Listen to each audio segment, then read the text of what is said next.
Principal Higgins, zero tolerance for tardiness. Rule meant any student late for class by even 1 second would suffer a 30-minute detention, a rule he himself would eventually fall victim to.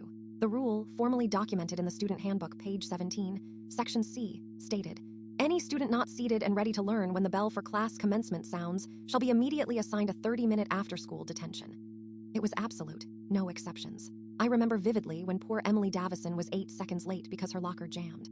Principal Higgins, with an icy stare, told her, "Punctuality is a choice, Emily. You chose poorly." Then there was Michael Rodriguez, who was 2 minutes late after a last-minute bathroom emergency. Principal Higgins, unwavering, simply stated, "Your time management is your responsibility, Michael. Consequences apply." This rigid adherence to the rule demonstrated a clear lack of empathy, prioritizing policy over individual circumstances.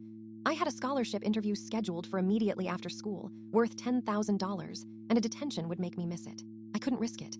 The bell for first period rang at 8 a.m., and Principal Higgins was supposed to be in attendance for a special morning assembly that day.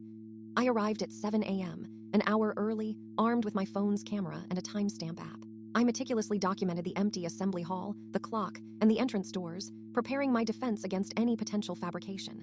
7:50 a.m., no Principal Higgins. 7:55 a.m., still no sign. The assembly was due to start in 5 minutes. The student body was restless, murmuring. My heart pounded as 7:59 a.m. ticked by, then 8 a.m. The bell rang loudly, signaling the official start of the assembly. Principal Higgins was absent. At 8:07 a.m., Principal Higgins sauntered in, looking flustered. He announced, "Apologies for my tardiness, everyone. I had an unexpected issue with my car this morning, a flat tire, completely out of my control."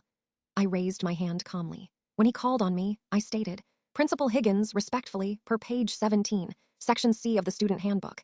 Any student not seated and ready to learn when the bell for class commencement sounds shall be immediately assigned a 30-minute after-school detention." You were 7 minutes late. That's well past the zero tolerance mark. Several students immediately pulled out their phones, recording, including the school newspaper editor.